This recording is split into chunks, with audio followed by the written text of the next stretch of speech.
A najhoršie na takejto dovolenke, keď idete s párom a s cudzým dieťaťom je, že je to ich dieťa. Ale keď sme spolu na dovolenke, je to zrazu naše dieťa. Situácia.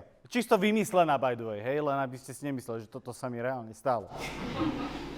Malý Tomáško vyšiel zo záchoda s nohavicami okolo členok.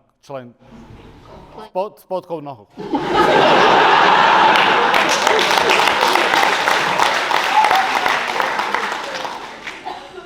Okolo členkov.